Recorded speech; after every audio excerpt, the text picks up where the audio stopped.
Hey, welcome back, guys. I hope that you liked yesterday's video, or I guess it'll be yesterday's video if I post this one today. If not, I hope you liked part one. You're looking at a guy that is tired as shit. I got a few hours of sleep last night, and insomnia really sucks. Uh, anyway, I hope you guys like the new editing of the part one of this video, and I might change it up a bit. Let me know what you think. Besides, 'cause I had some people that are like, man, I don't like the music. I'd rather just hear the machines. It was actually a lot easier to do a voiceover, but I kind of don't like the dead silence in between. So I think I'm going to try to keep the noise and the sound of the machines and what I'm doing just slightly in the background. And that way, when I do the voiceover, they won't drown each other out. So let me know what you think about that idea. Forgive my alarm over there beeping. Um, So today I'm going to I'm going to try to finish this upper, this barrel that I made. I'm going to cross drill and ream for the tapered pins for the gas block, and probably do the Cerakote. And what else do I got? Well, just the assembly and the install. I'll have to make a nut for the flash hider that he provided. So stick around. I'm going to get that stuff done, and hope you like it, and comment and share. Subscribe if you like it. I'm going to try to maybe possibly do a video a week, and maybe grow my channel a little bit if you guys got any interest in that. So let me know, and I'll get to it. Okay, guys. So right here, I'm getting the barrel and everything set up in my vise, and I've got to get it, I guess, perpendicular to the spindle, so I can drill my cross holes for the tapered pins. And what I'm doing is using a 1, 2, 3 block here. There's a flat spot on top of the sight that I'm assuming the manufacturer has to use something to indicate the sight to be able to drill and ream the pinholes. So that thing works perfect for me to use a 1, 2, 3 block to get it all lined up, and that way I can line up my drill bit.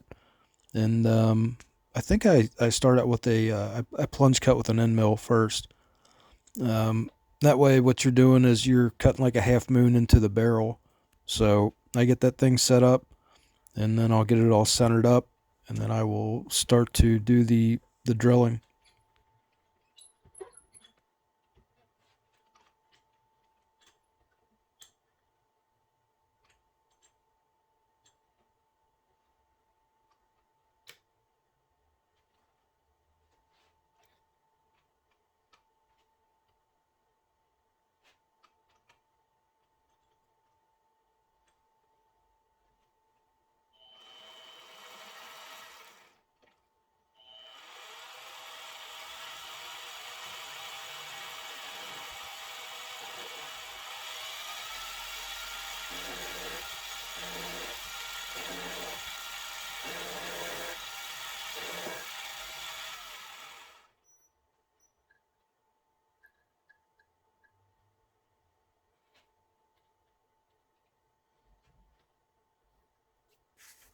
So I got the first one drilled, and I'm going on to the second one, which is the frontmost pin.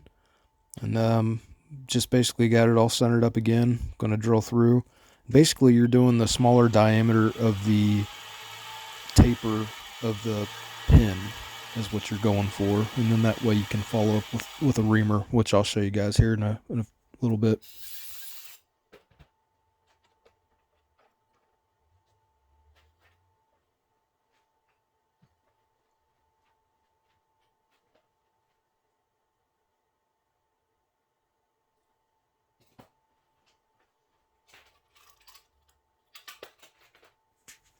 Yeah, so I'm doing this voiceover like a week later, so I'm sitting here trying to remember everything I did. So I did end up using, I think it was an 1/8 inch or 3mm end mill that I plunge cut first. So now I'm taking a drill bit, and for the love of me, I can't remember. I want to say maybe it's also an 1/8 inch drill bit, and I'm following through with that. So I'll go back over both holes, drill those through with the drill bit, And then, so well, maybe it's a little bit bigger. I don't know. I can't remember. Either way, first I used an end mill to plunge cut. Now I'm using a drill bit to drill. And then after that, after doing both holes, I will go and finish it up with a reamer.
There we go. So now we've got the tapered pin reamer installed.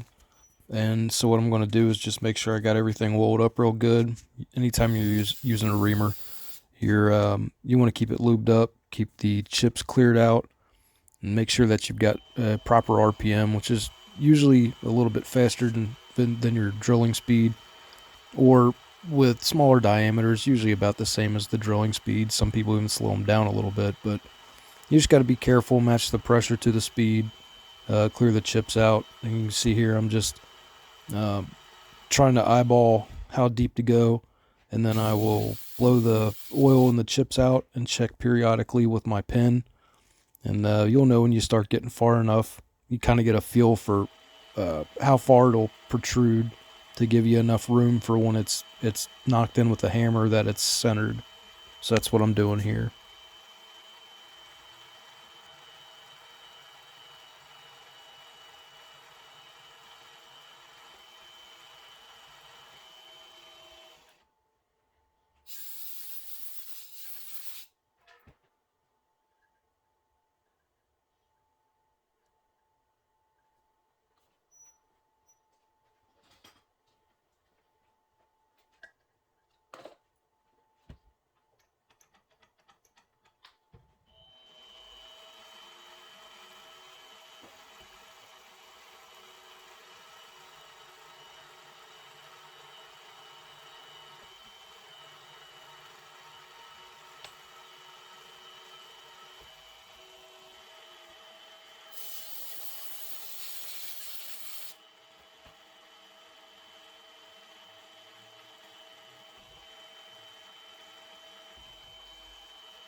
So I got the first one. I'm happy with that. It's protruding just enough that I feel good about it. That when I smack the thing in with the hammer, it's going to be nice and centered and hold everything nice and tight. So I'm going back onto the second hole, the frontmost one. And I'm pretty much repeating the same thing as I did just before.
All right, final check here.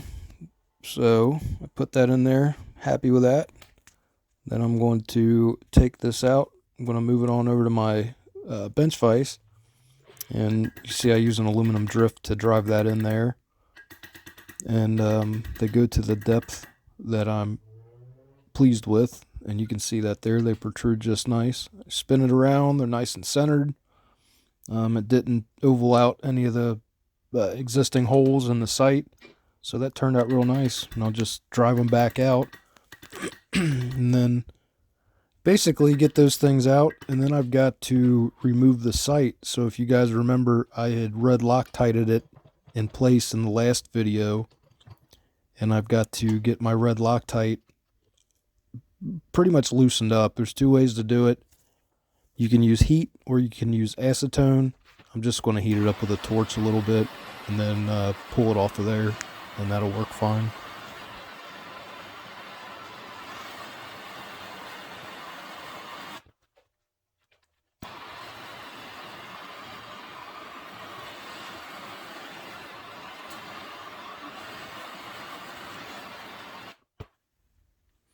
Then with my leather glove, the dude slides right off of there pretty good.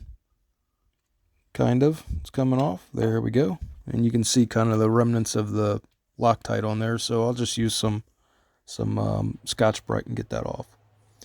So now what we're left with is, you can see the nice pin grooves there. They turned out good. But what we got to do now is we've got to drill the gas port hole. And off the top of my head, if I remember correctly, I want to say it is 89 thou, maybe, if I remember, but I might be wrong. Again, this is a week later. So I'm using the same trick that I'd used before to get the front sight indexed at 12 o'clock. I'm putting a straight edge, which is I'm using a parallel, clamping it to the underside of the receiver as a reference surface. And you can see there, I'm using the spirit level again to get it leveled up. And then that'll put my gas port at the exact 12 o'clock index. And then I'll be able to go on with the next steps.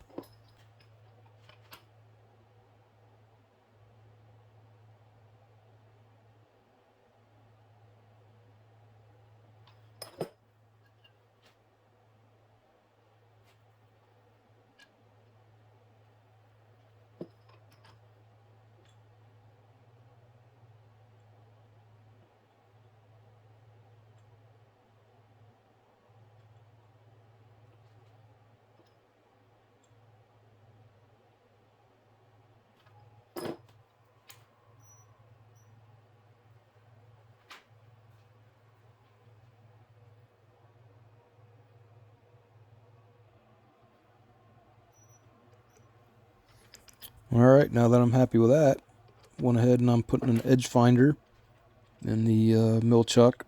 I'm going to find the dead center of this barrel, because you definitely need that. You want your gas port to line up perfectly. And the nice thing about this is I've actually got a measurement of how far from the gas block shoulder on the barrel that the gas port needs to go from it to be able to drill the gas port. But a nice little thing happened with this was the Loctite left a perfect little round, I guess a stain if you want to call it that, from where the gas port hole was in the block. So although I'm getting the barrel centered up, I'll be able to use that little witness mark to find the center of the gas port hole.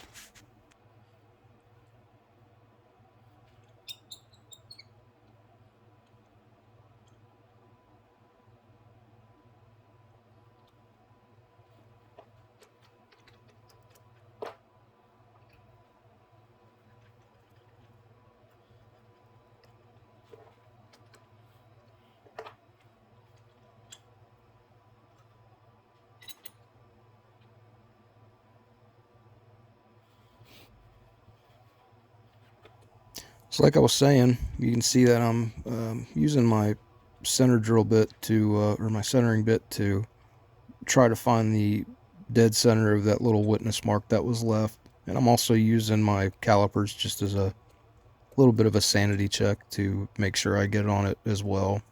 So between the two, it'll be right where it needs to be.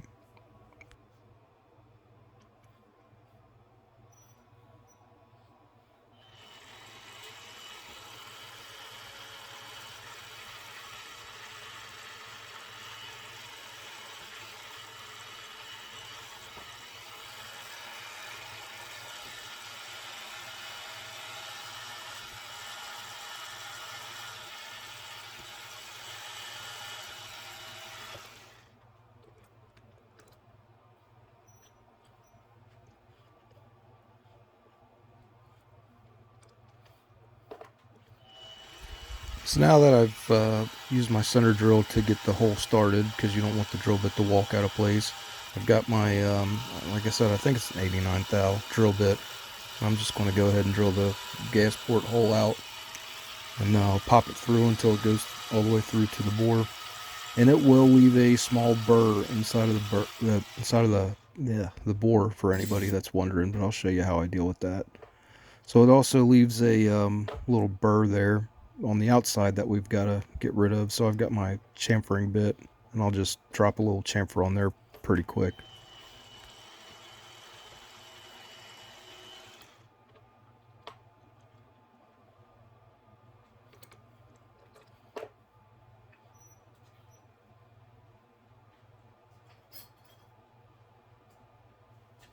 So now what I've got there is I've got a piece of, I think it's 3/16, 3/16 or 1/8 inch. Again, I can't remember. It's been a long day. Just a piece of brass rod that I'm using to knock the burrs off of the inside there. It won't scratch the bore, can't mess anything up, and works out real well. It's pretty much the only way you can get them off of there. So what I'm going to do now is a little preliminary assembly, just to see what I'm working with, and then you'll see what I got going on after that. So I've got the front sling swivel, kind of a barrel band deal, and it's got the diameter has got to be taken down on the barrel for it to be able to go on. So I just toss the barrel back up in the lathe, and I'm cutting a little bit of material off here until I get the diameter down to where this barrel band will fit on. And you'll see that here. I'm just trying to fit it on. And so it goes on about halfway, and it's stopping because there's a like a casting mark, like a casting line on the inside of this barrel band. So that ends up working out pretty good, and I stop there because I'll fix the barrel band with a file, and it'll go on good. But right now I've also got to make a nut for the muzzle device that he gave me, because he wasn't able to get the specific nut, and the K1A1 clones, they have a very particular looking nut for the dang it, with the muzzle device. I'm at a loss for words right now. Again, it's been a long day, but you'll see what I'm talking about.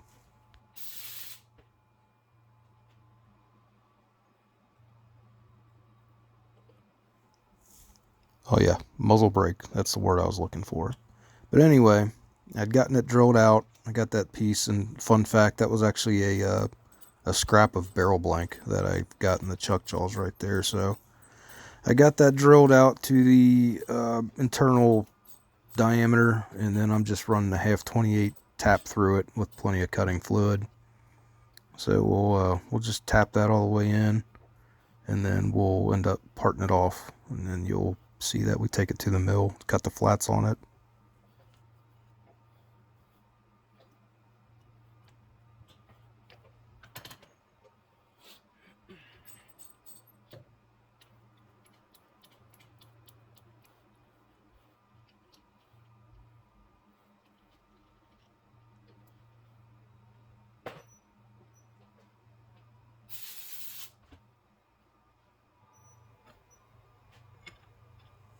So into the mill vise we go, and I didn't part it off yet because if I would have, it would have been a little bit more difficult to hang on to. So There's a couple different ways I could have done this, and I kind of probably picked the worst ones. I may have probably have been better off to part this off first and just squeeze the little tiny bit between the chuck jaws and then make a flat spot and then have deburred it, flipped it over on a parallel, and then cut the other flat spot and measured as I did so. But either way, I picked the most difficult way to do it, and that's what I'm screwing around with here, is trying to figure out, oh, now I get to indicate this flat again to cut the other side. So it did work out, but I definitely could have done it better. So just something to, pay attention to. Sometimes you can't see the forest for the trees when you're doing these things, and there's multiple ways to go about different things. So of course I picked the wrong one.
And yep, still screwing around with the level, trying to get the thing figured out, which I did. I did get it figured out, and I'm actually using a stop on the middle spindle to be able to cut to the same depth as I did on the first side. But I'm bringing you in here for a closer look, and you can see what I'm doing, just cutting the wrench flats. So it's a pretty simplistic nut. It's just double-sided. It's not a hex.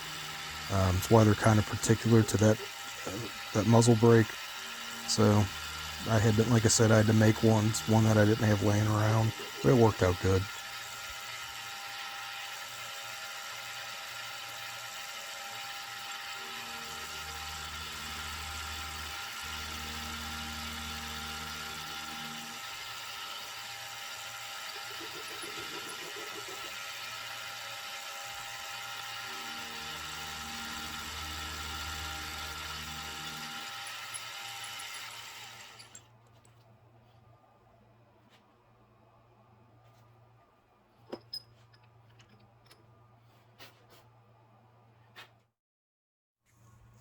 Back in the lathe, a little chamfer, get rid of the burrs there. And then we're going to go ahead and take our parting blade. And right here is just a little bit of eyeball. I know about the width of those nuts, so we're going to go ahead and get the thing parted off. There's apparently an earthquake going on, so get through the flat spots on the on that piece there. And once we do that, it stops shaking the camera around, but part it off real easy. So I'll take that off there, get it deburred and cleaned up on the Scotch-Brite wheel, and we'll have a nice muzzle brake nut there. Oh yeah, and I did forget that I decided to put it back in the chuck and face it off before I go ahead and deburr it, and then use the Scotch-Brite wheel. So same thing, worked out good, and turned out nice.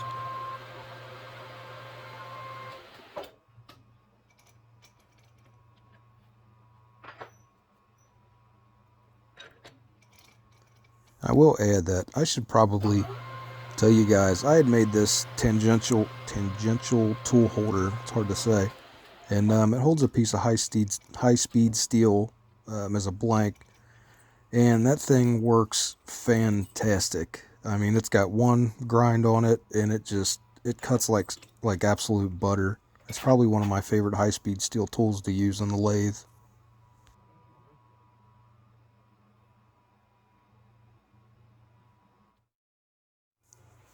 So back over to the workbench, and just wanted to see how that nut fits on there, and then see how it looks with the muzzle brake.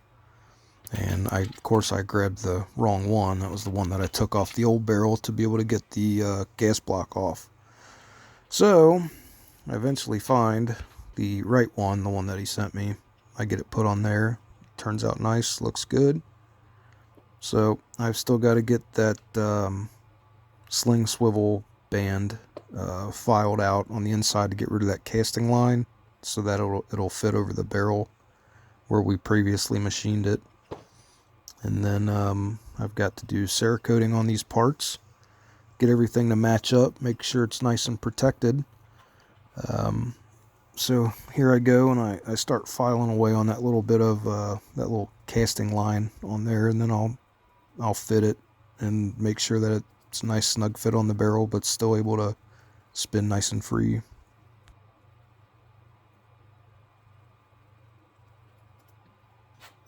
And moment of truth, and that guy goes on there perfect. It's a good fit. So we kind of nailed that dimension when I turned that barrel in the lathe. I'm happy with that.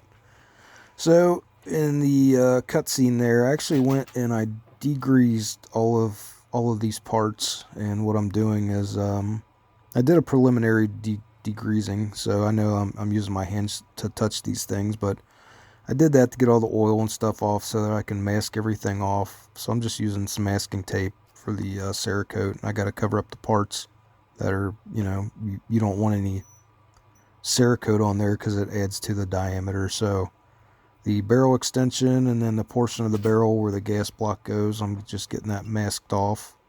And after I do that, I will degrease it again, which I use denatured alcohol. Sometimes I'll use lacquer thinner, and sometimes I will use acetone. Acetone's probably my favorite. It's the best, but it will absolutely pull all of the moisture out of your skin. And it's hard to wear gloves because it will melt your gloves.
Got them taped up, and I had that barrel there dangling from the wire so I can spray it.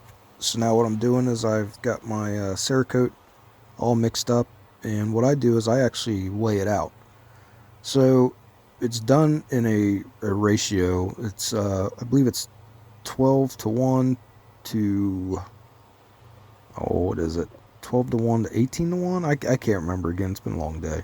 And I mess with Duracoat too, so I always get the ratios confused, but they tell you to measure it out by like teaspoon or something like that, but that's kind of half-ass, and I'd rather weigh it out because it's precise. I mean, you can get it spot on, that way you know your ratio is right on the money.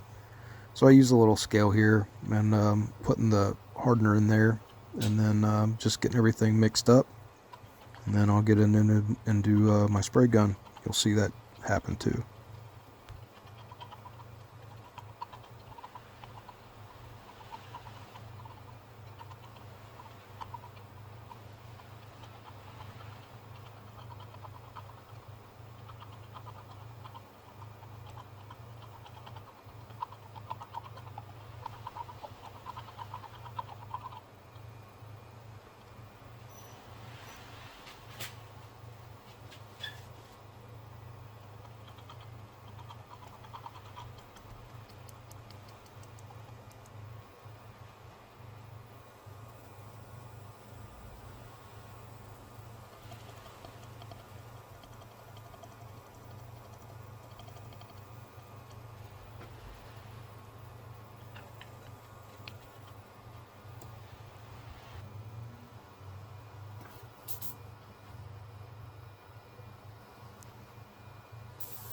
So here we go, starting the spraying. It's raining outside, so I'm just kind of standing in my doorway. That way I don't get any rain on my Cerakote barrel. So yeah, I'm just getting the thing sprayed, and here is where I realized that I could really afford to lose some weight. I got a pot belly going on there, but you know, that's what happens when you get old. You get fat and ugly and hairy and try to play it off by growing a beard, but you know, whatever.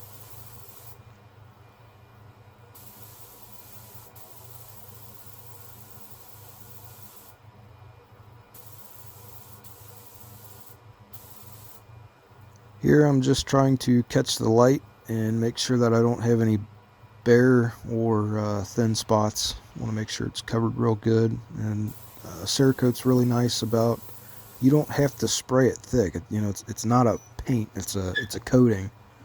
And again, I'm showing the camera, but I'm trying to show the camera, but I'm also trying to find the right light to make sure everything's good. And there was a light spot, so I'm hitting it again in those spots there.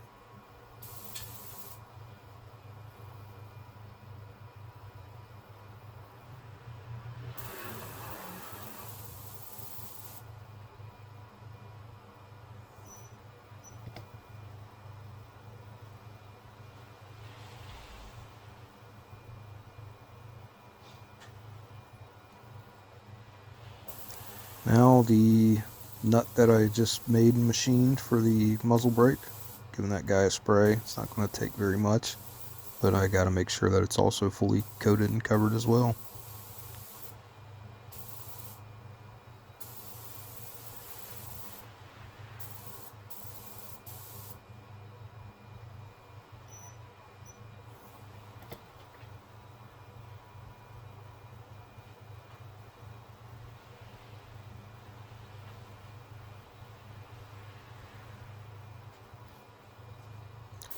And I am doing a final spray on the barrel just to make sure everything's nice and coated. Plus I had a little bit of Cerakote left over, and I figured might as well, it won't hurt.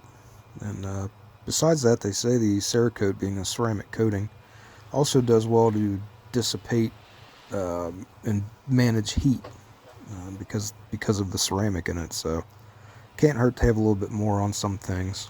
Slides and bearing surfaces, not so much. It's something like a barrel, if it's a little bit thicker, it's not a big deal.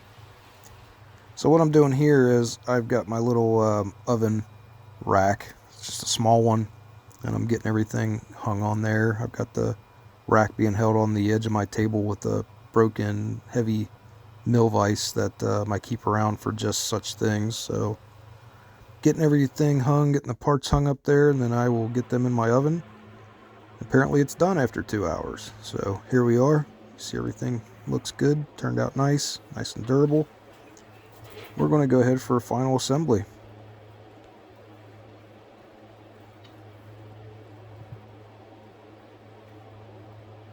So a very important part dealing with anything that's got a barrel nut, or hell, it's just barrel in general, when you're going to assemble this stuff, is you want to put some kind of lubrication on the threads. And that little tin there, it's almost like it's a gun grease with a little bit of an anti-seize mixed into it. So that way when you get everything tightened up, you don't have to worry about any kind of galling. So you can see what I'm doing there is I'm just putting a little bit of that in the barrel nut threads, and I put some around the receiver threads as well.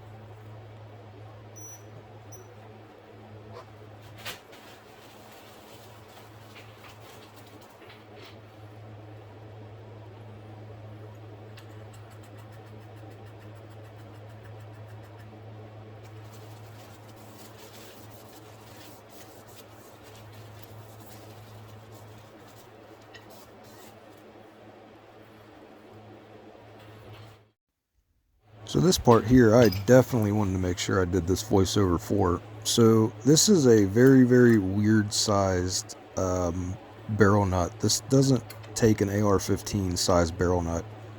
And there's one guy making a special wrench for these that I don't want to buy because I don't do enough of these. So you can see here, I'm using a pipe wrench. And yes, I know it's a pipe wrench.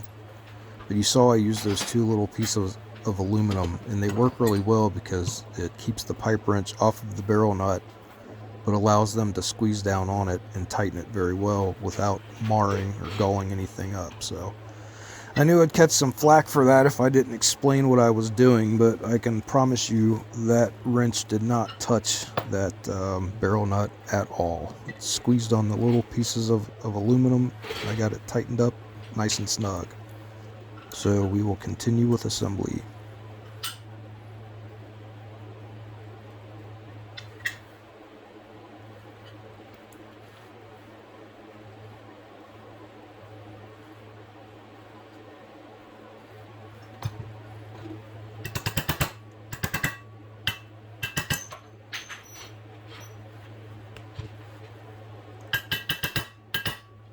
I'm just getting those pins put back in, getting them knocked back into place.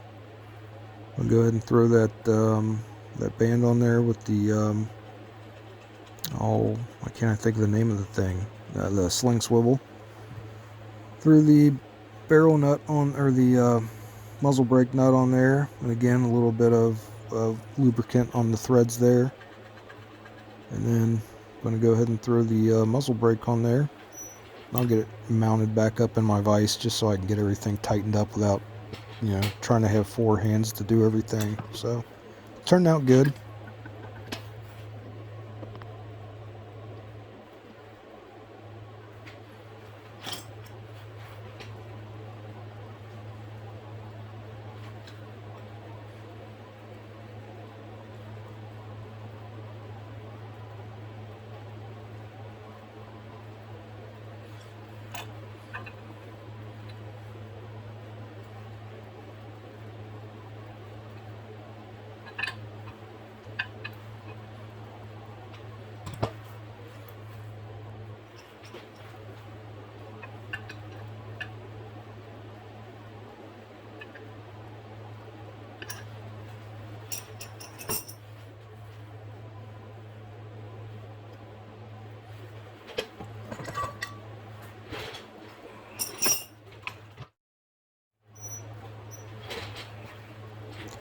So I got that tightened up, and the final piece is to throw the handguard on there, get that tightened up. Gotta put a little bit of pressure on there, but snaps into place real good and tight, which is a good sign. That means that I machined the gas block shoulder the right distance from the barrel extension. So yeah, if it would have been too far away, it would have been extremely loose and rattled around. If it would have been too far back, it wouldn't have gone on at all, and that would have been really, really bad. So I'm just admiring my work here, and looks good. Happy with how it turned out. So I'm gonna have to try to talk loud here. I can't plug my microphone in because I got my charger plugged in, because go figure, my battery would die right in the middle of me recording. Apparently your phone uses a lot of battery when you're doing videos.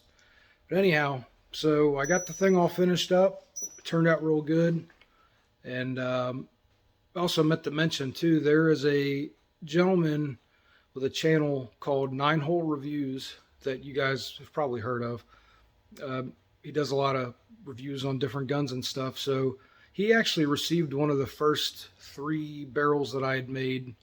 I believe it's a 16.5 inch barrel, but he's going to be releasing a video sometime here soon of that Daewoo. It's a DR200, I believe. It's either that or a K2, I can't remember. It's one of the barrels that I'd made, just like you just saw me do.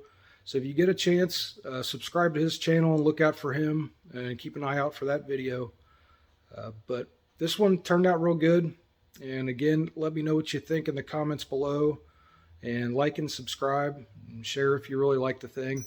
And I'll try to put out more videos, and stay tuned after this, and I will show you some finished video of the upper receiver all finished.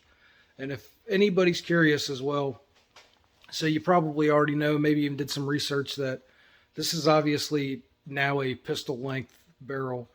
So I do not have the lower receiver of this gun. I've only got this upper receiver, and the gentleman is going to be doing, I believe, an SBR tax stamp for this.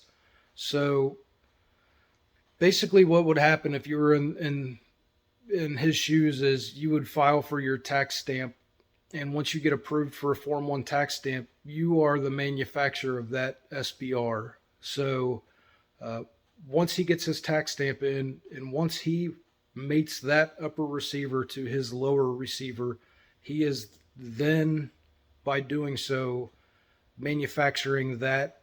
Um, he's manufacturing that SBR. Uh, so I've got no part of that. I've just got an upper receiver. I don't have a lower. I'm not manufacturing nothing.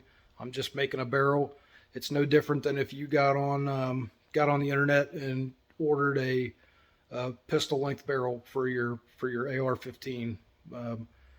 What he does or doesn't do with this thing is outside of my control. So just a little bit of the legalese for you there. But yeah, anyway, I think that's all. So I will wrap this up. And as usual, thanks for watching, and just stick around for a couple more seconds of the end product. All right, I'll see you guys later. And use my ghetto rotisserie here, but ta-da, it's all finished, and I am extremely happy with the way it turned out. So here you have it, a